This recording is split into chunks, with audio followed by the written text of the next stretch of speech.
I see you. Yeah, I know. It's really hard sometimes when you are in it, in the thick of your business, doing all of the things, and you're not getting the results that you're looking for. And sometimes it becomes so challenging that you start to reach a place where you go, I don't know, I'm not sure if I can do this, if I want to do this. Maybe it's best if I just quit now. Maybe it's best if I just let it go. And if you are in that place right now, friend, or if you've recently passed through that place, or if you feel inside of yourself that you're beginning to reach that place, this episode is for you. In this episode, I'm going to be sharing with you 6 different ways that I suggest you approach a little bit of internal inquiry and some practical things that you can do as well when you reach the place inside of your business where you feel like quitting. All right, let's go. Welcome to the Hennapreneur Podcast, the exclusive podcast of its kind, dedicated to giving you an honest look at the realities of making a living as a henna professional. I'm your host, Chelsea Stevenson, a tea-loving, shoe-collecting mother of 3 in constant search for the most poppin' pair of earrings and the perfect shade of red lipstick. I'm also a professional henna artist and business strategist who went from barely being able to piece together a fluid design to being the owner of the most celebrated henna boutique in my city. I'm on a mission to help henna professionals to harness their skills and grow vibrant, profitable businesses that they absolutely love. If you want to make more money with your art, you are definitely in the right place. Let's get to it. Hey, Hennapreneurs. Welcome back to another episode of the Hennapreneur Podcast. I am excited to talk to y'all today about something that, oftentimes we can get a little judgy about, and that is the premise of quitting. What happens when you feel like quitting? What happens when you reach that brick wall, if you will, in your business where you're going, this is not what I signed up for, and I think I'd like to leave now. Okay. Now, before we get into the nitty gritty, because I do want to share 6 different tips that I have for how to approach the situation when you get to this place. But before we do that, I want to be very, very clear about where I stand on the concept of quitting. Okay.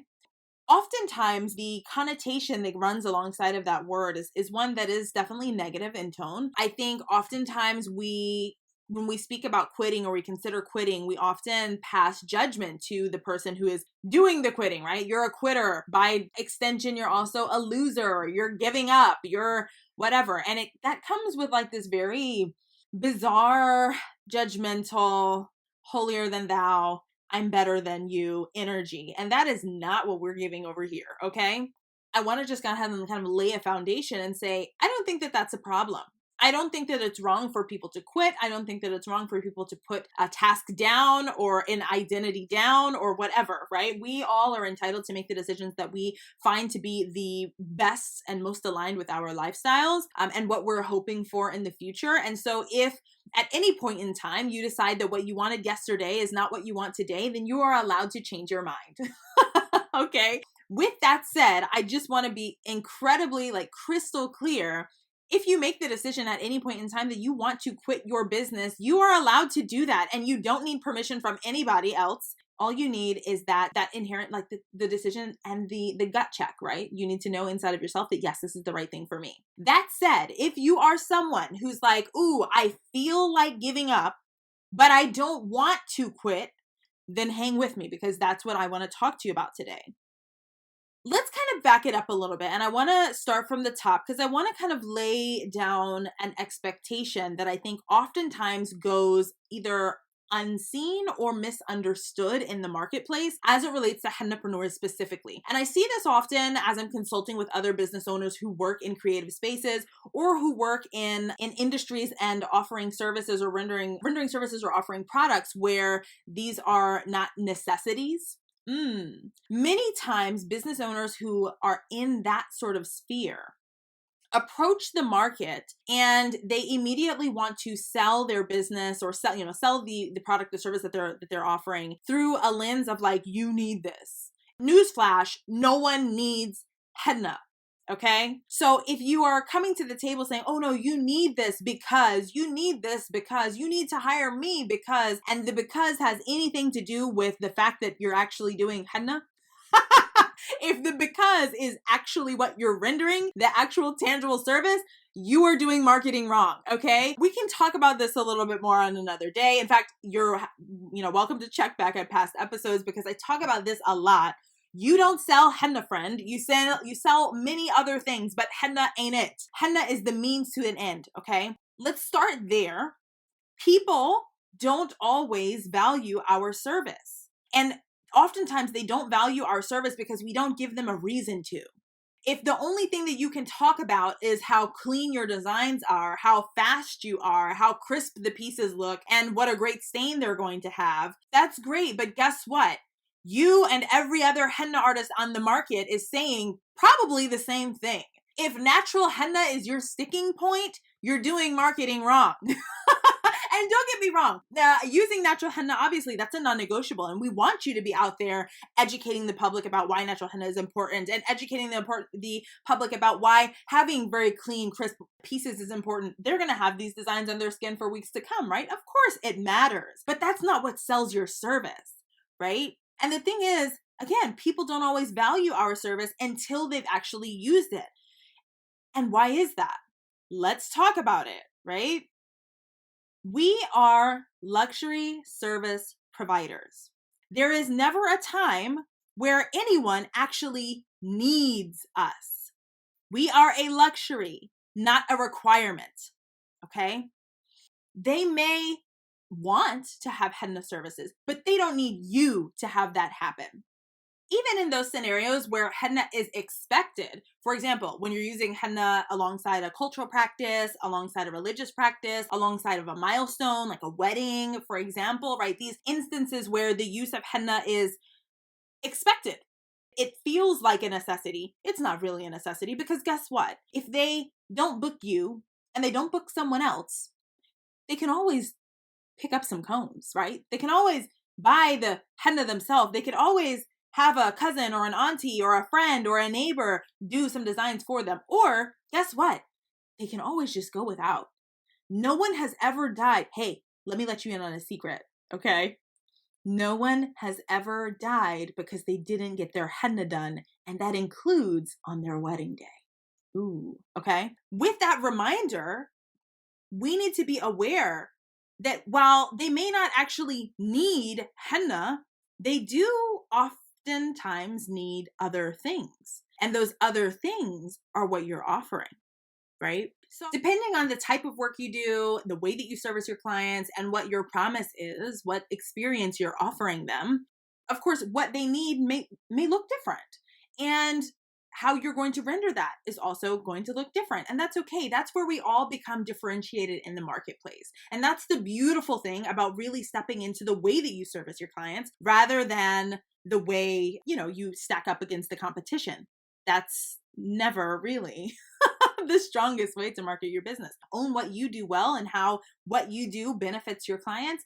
That is always going to be a much more compelling call for an action, right? A much more compelling call for people to actually book your services. But I digress because there's your little marketing tip for today. But let's get into what we actually came for, right? So you've got this marketing strategy all mapped out, right? So we've got this premise laid out. You understand you're selling more than henna. You've understood what it is that your clients are looking for. You've now created, this wonderful marketing around it. And it's like not going to plan. You're doing all of the hard work. You're sharing things on Facebook. You're posting to Instagram. You're making TikToks. You're attending local festivals. You're going to the craft shows. You are marketing literally everywhere humanly possible and within your capacity. And yet you're still not seeing the growth that you felt like was going to come alongside all of this hard work. And so at that point, you begin to question, right? You begin to ask yourself, how long am I going to keep doing this before enough is enough? Like at some point, I've got to decide now's the time to throw in the towel. I've put in all of this effort. I'm not getting a return on my investment. Now what, right? And I can tell you what, as long as I've been in the industry, even prior to the existence of Hennapreneur, just as another artist, right? Working alongside other artists, seeing the trajectory of most henna artists when they come into our market, oftentimes they come in, they get really excited, and within 2 years, they're gone. Poof. 18 months, 24 months, somewhere in there, you stop hearing about them. They just kind of fade into black. And that's fine if that's, the decision that they wish to make. And also, if you don't want to be in the position to make decisions like that, then maybe it's time to do something different, right? And also, I say this because I want you to know that it's normal, right? It's normal. I have heard it from so many different hennapreneurs. I can't do it. I can't go full time in my area. There isn't enough demand. Chelsea, this isn't working. I'm not good at this. I don't know how to market. I don't know how to whatever. I'm not a good enough artist. It wasn't meant to be. Maybe it's just not meant to be. Yeah, for you and anyone else who follows that thought process, then yeah, it definitely isn't meant to be, right? You're not alone. You're not unique if you've experienced this. You're not alone, and you're not unique if you haven't gotten the instant gratification of, massive sales, full books, wonderful clients right off the bat. That's not really how this works. Unfortunately, that's not really how this works. Every single entrepreneur experiences this at some point in their journey where they realize, oh my gosh, I'm doing a lot.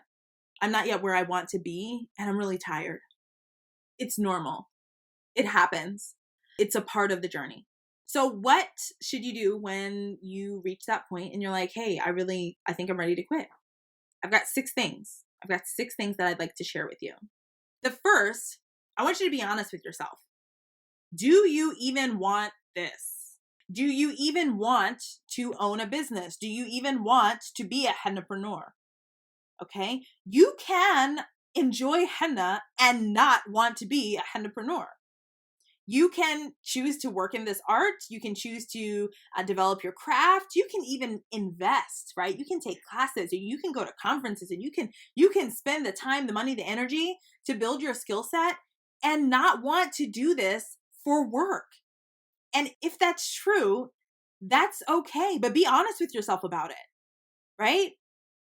If I have zero interest in actually running a business, I don't want to have to do the marketing. I don't want to have to do the bookkeeping. I don't want to have to do like the things that are required of me in order to have a henna business. Well, then don't have a henna business. Okay. It's fine. Quit now. You're allowed. Here's permission.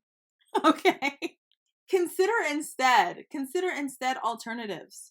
There are so many alternatives that you can select from that would allow for you to continue to work in your craft and to keep your art in practice without compromising the industry, because you are refusing, in some cases, to do things properly, to do things well. And actually, I'm gonna say that again. I'm gonna say that again in a different way. If you do not wish to have a business, and or if you wish to have a business, but you do not wish to do it in the ways that are appropriate, that are proper, you and your mediocrity, you are compromising the industry. And I say that again, I'm using strong language here because I want it to land exactly how I'm intending it. And it's not from a place of judgment. It really isn't. This is an observation. If you are unwilling to work with natural henna, if you're still totally fine taking bookings, working with chemical cones, if you are someone who is refusing to register a business or pay taxes, if you are someone who is not maintaining insurance to cover yourself, if you are doing these things that are harmful, if you are undercutting your local competitors because that's the only angle that you have to secure the booking, yeah, I take issue with all of these things. And all of these things are behaviors that are prevalent inside of our industry and that do compromise our industry and that do compromise the hard work of those people who do intend to make their businesses grow and flourish. Not only that, but depending on what sort of infraction we're talking about, you actually may be placing, the public, your shared market, in harm's way. Chemical cone users specifically, I'm speaking to you. If that's, somewhere that you're like, okay, I don't want to do things right, then please just be honest with yourself and let it go. You don't have to have the business. If you just enjoy doing the art, if you just enjoy creating the designs, if you just enjoy making the pieces and putting them out in the world, You can still do that and not compromise the industry. There are many ways for you to do that. You can work underneath another artist. You don't even have to have a business name. You can literally reach out to your nearest local natural henna artist and say, hey, I would love to work with you sometime. If you ever have extra bookings, if you ever need extra help, if you're working festivals, if you're working events, I would love to come and help you. This is what I would ask for in compensation or whatever, right? And you can get out there and you can build collaborative sorts of relationships that would allow for you to still do your work without compromising the industry. There's so many ways. That's just one. Okay. But all right, let's move on. Point number 2, tip number 2, acknowledge your wins. All right. So assuming you're like, yes, I've checked in with self, and yes, I do want this to be a business. Now we need to really give yourself some credit for what you've done thus far. Acknowledge your wins when you experience them. Celebrate them. Jot them down, share about them. It's not by chance that we, over in the Hennapreneur community, we encourage you to share your wins. Tell us about what's going well in your business. Why? Because we understand also, and especially when you're first starting out, those wins are going to feel like they're very far apart. It's going to feel like I'm doing tons of work and I'm only very rarely experiencing good, seeing the fruit of my labor. So when you see the fruit of your labor, I want you to rave about it. I want you to have an internal party. I want you celebrating. I want you tooting your horn, right? I want you really acknowledging the win that you have when you have it. And over time, and as your business grows, as your experience grows, you will find that those wins become more frequent to the point where things that used to excite you when you were early on are going to feel like every day, that's just how it goes, right?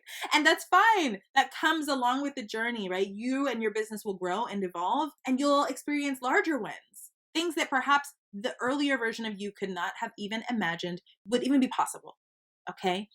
Acknowledge those things as they happen. Celebrate them as they happen. It's important.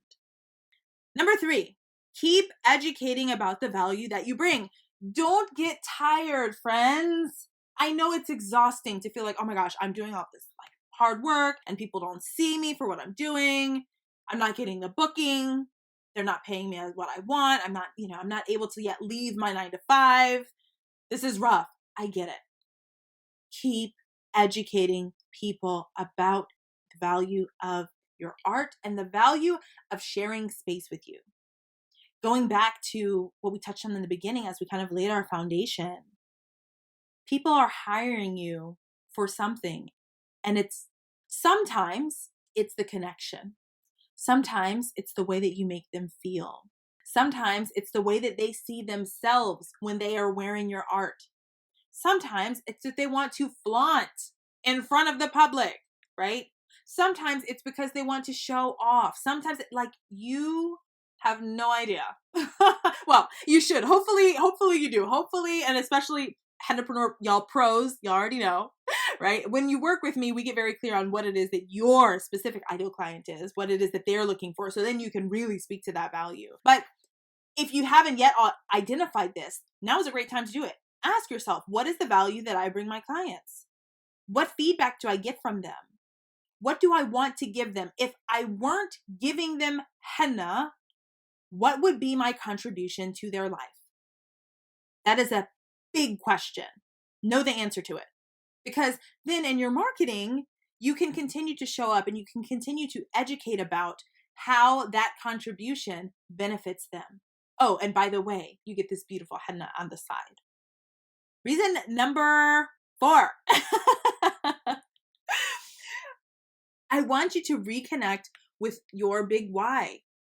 Reconnect with what's motivating you to do this work. Why are you even here? Oftentimes when we get tired, we begin to lose sight of what our big goals are. And that's why I always love to encourage y'all to secure the bag, your big audacious goals. Them big ass goals, friends. What are those goals? Why do those goals exist? What's motivating you to even do this work? Is that you want to have financial independence? Perhaps you have a partner, perhaps you don't. Perhaps you have support, perhaps you don't. Perhaps you're living in a scenario where you're like, man, I want to have something that's mine. I want to know that I'm contributing to my household, contributing to my family. And even with the support of a partner or a roommate or a friend or family, whatever, you're still like, hey, I would feel great if I could have financial independence. I want to be able to send my kids to private school. I want to be able to buy a home for the first time. I want to be able to go on vacation with my family. I want to be able to buy the handbag, like whatever is your reason, it doesn't matter. Whatever is your reason that's unique to you and specific to you. And I want you to own it. I want you to reconnect it to it. Oftentimes, this is one of the things that my students come with. It's financial independence. Oftentimes also, the best of my students come with one of these three things. If y'all want the tea, the best of my students come to the table with three desires specifically. They want financial independence. They want to have a very clean and crisp and fresh identity that they can share with the people around them. They want to be acknowledged, right? They want to be acknowledged for what they've built with their own two hands, literally with their own two hands, through their art. That sense of identity. I built this. I made this. This is me shining. This is me doing what I love. And it's not from a place of ego. It's from a place of, I am owning my creativity. I am owning my agency here. This is the life that I want, so I built it. There is a very powerful sense of identity that comes alongside of that. Or the third thing is, they're thinking about legacy, the impact that they're making on the world around them. They want to leave the world better than they found it, be it by way of, connecting with women over henna and elevating them and fixing their proverbial crown, or by way of education, or by way of furthering the legacy of the tradition of henna in their family or in their community. There are so many different aspects here, right? So what is that for you? What is the thing that keeps you going? What is it, friend? Know it, own it, reconnect with it, keep it in the forefront of your mind, because then when those hard days come and you're like, man, I'm really so ready to quit, I'm so ready to just throw in the towel, you can look back and go, yeah, I would throw in the towel, but my kids are watching. Yeah, today is really hard and I feel like I am ready to throw in the towel, but I'm so close to having $20,000 saved in in our savings account. And my family has never had that before. And I'm so close. I cannot wait. I have to keep going. Or this is really hard. This is really challenging. I'm not seeing the result. I'm so ready to throw in the towel. I'm so ready to throw in the towel. But insert your win right here. You know best what it is that motivates you. You know best what it is that you really want to be the fruit of the work that you're doing here. And when you own that, when you put a name on it, and when you acknowledge it, and when you stay connected with it, it makes it so much more challenging to consider, to really consider leaving the work behind. Tip number 5, examine your self-belief. I was just chatting with someone who I love her dearly. I really, really do. And when I spoke with her, I was asking her about how things are going in her business. Tell me about how things are going in your business. And she says, Chelsea, things are they're going really well. Most of the time, things are, I get my bookings, my clients are coming in. And most of the time I feel like things are going great. And then there are, weeks at a time that I have no bookings. Maybe I'll pass a month or 2 months where I'll have 2 clients. And then, the third month will come and I'll be booked all month. And she goes, well, when I see that, I know that, things are growing and I feel really happy and excited about it, but it's not yet enough for me to leave my job. And that's what I really want to do. But I can't do that yet. And I love her and I love her work. And so I said to her, it totally is possible. It totally is possible for you to do. So not only can you do it, but the question really becomes, will you do it? And the will you do it depends on one big thing. And that's, do you believe you can? Right? That's half the battle. Believing that you can is, I would say, one of the biggest pieces of success. examine your self-belief. Do you believe that you can reach the goals that you have? Do you believe that it's possible for you to make enough money through your art that you can leave that 9 to 5? Or do you think that it's not possible because insert, the reason of your choice here?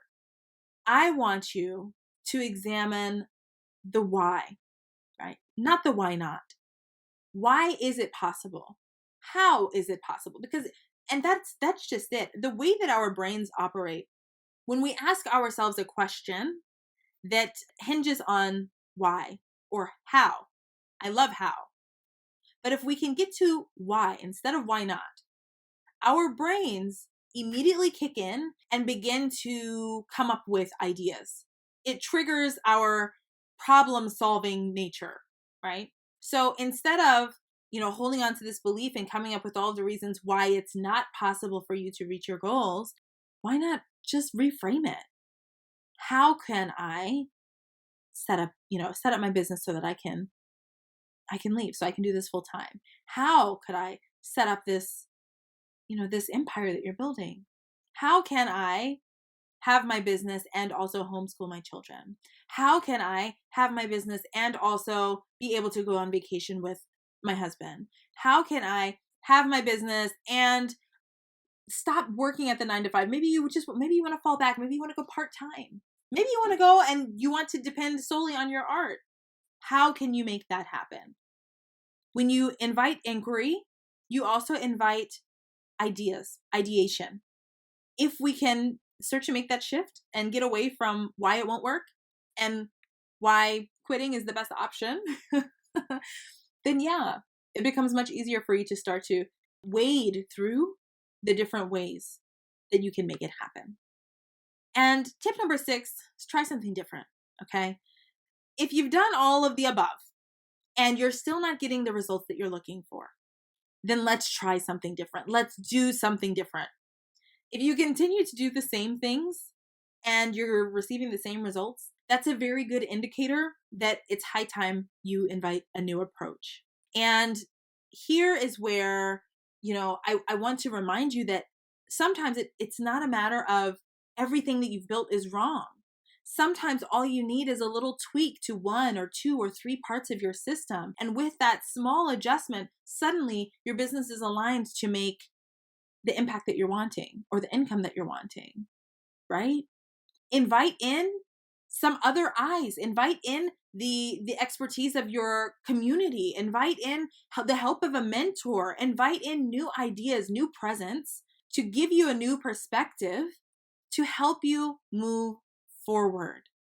This is one of the things that I love so much about working with Hennapreneurs inside of my program, because oftentimes they come in and they have the makings of a business, but things are just out of order, right? Things are out of order. There's something a little wonky here, or there's something over there that really we could tighten up on, or hey, you have part 1 and part 2 down, but part 3 is totally missing. So people just kind of drop out. They drop off. Of course, you're not seeing repeat bookings, right? There are all of these little tweaks that need to be made, little adjustments that need to be made. And then once they're in place, oh my gosh, suddenly and seemingly like overnight, you begin to see results. And it's like, wow, how did this happen? Well, you tried something different. You tried something new. If you're in a place right now with your business where you're like, hey, I've done all of the things. I've tried all of the things. I'm in it, Chelsea, and I'm not getting what I want. Have you checked out Hennapreneur Pro? Have you visited the Hennapreneur website? We have resources for you to make the things better. And this doesn't have to be some, massive thing. Not everyone is going to be ready to come work with me for a year. I get that. But maybe that small tweak is as little as, hey, you know what? I need to invest in a new contract. The contract that I have it's not serving me. My clients aren't respecting my contract. They're not paying me on time.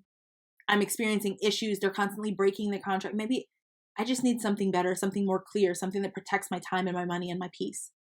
Go to the Hennapreneur shop online, download the contract that you need, right? Make the small shifts, make the small adjustments. It's okay. Try something new, try something different so that you can see where these new and different results come from. And if it works well, then continue in that direction. And if it doesn't work well, hey, now you know, okay, now let's try something else. Let's tweak something else. It's fine. I have a question because y'all know I always have questions. I want to know how y'all are doing. I love to check in with my community. I love to know, right? So I have a question for you. I want to know, have you felt like quitting? Tell me about a time that you have felt like quitting. Maybe that's recently, perhaps that's, more in the distant past. But I'd love to know if you've reached that place, what helped you to move through it?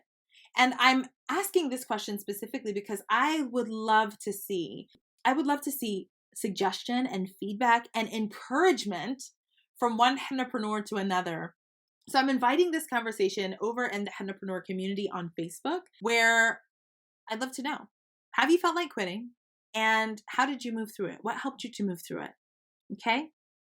With that said, I will leave y'all for today, but I do want to let you know I'm here, I'm rooting for you, and I'm very, very hopeful for the future of your business. If you need support, you always know where you can reach me. Pop over into the Hennapreneur community and let us know what's going on. And yeah, I'll talk to y'all next time. Bye for now. Hey friend, I just want to give you a quick thank you for tuning into this episode of the Hennapreneur podcast, and I hope that you're really enjoying connecting with me in this way. You can find links to all of the content shared today in the show notes located at hennapreneur.com/podcast. If you enjoyed the show and would like to stay in the loop with Hennapreneur, be sure to subscribe to the podcast too. You'll get access to all of the new episodes and to surprise bonus episodes as well as soon as they're released. I'd be so grateful to you if you take a moment to rate and leave a review on Apple Podcasts as well. This helps me to reach more artists like you who would love and benefit from the show. For more ways to connect and work with me, or to join me inside of the Hennapreneur community, pop over to hennapreneur.com. I can't wait to support you as you chase your big, audacious goals, one henna design at a time.